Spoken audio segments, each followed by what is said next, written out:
Bonjour peuple du Seigneur, bonjour bien-aimés frères et sœurs, excellent et merveilleux samedi à tous. Ô Dieu, tu es mon Dieu, je te cherche. Mon âme a soif de toi, mon corps soupire après toi, dans une terre aride et desséchée, sans eau. Nous avons besoin de ta grâce.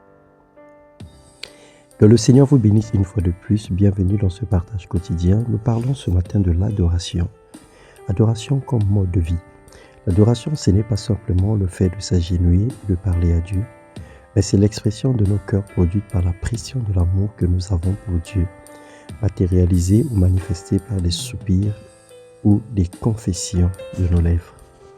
Dans le livre des Psaumes 95, le verset 6, il est écrit « Venez, prosternons-nous et humilions-nous, plions le genou devant l'Éternel, notre Créateur. » Et Jean 4 pouvait dire que l'heure vient, elle est déjà venue, où les vrais adorateurs adoreront le Père en esprit et en vérité, car c'est là les adorateurs que le Père demande et recherche.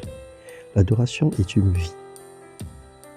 Adorer, c'est témoigner cette vie intérieure au travers des expressions physiques, position d'humilité, les offrandes, la louange, les danses, la confession de foi, selon Psaume 63, le verset 2. Mais c'est aussi le service noble que nous faisons pour Dieu. Exode 23, 25. Vous servirez l'Éternel votre Dieu, il bénira vos eaux, il bénira le pain, il éloignera la maladie du milieu de toi. C'est également la valeur de l'amour que nous témoignons pour Jésus-Christ, selon Matthieu 22, verset 37. C'est aussi la piété, la crainte pour le Saint-Esprit, pour Dieu. Romains 14, 11.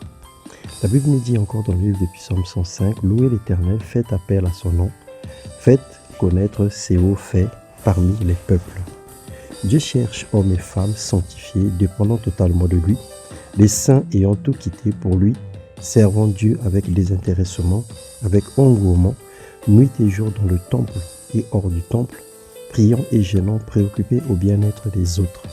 L'expression adorant l'Éternel veut dire proclamer sa grandeur, exalter son nom, dire plus haut ce qu'il est, affirmer son existence, raconter ses œuvres, publier ses louanges, reconnaître sa suprématie et son autorité. Adorer, c'est répandre son âme devant sa face. Pour lui dire « Me voici, je me livre à toi », c'est déclarer la valeur qu'il a pour nous. On identifie un adorateur par sa façon de vivre, le poids de ses paroles et ses attitudes, sa marque de respect et d'humilité.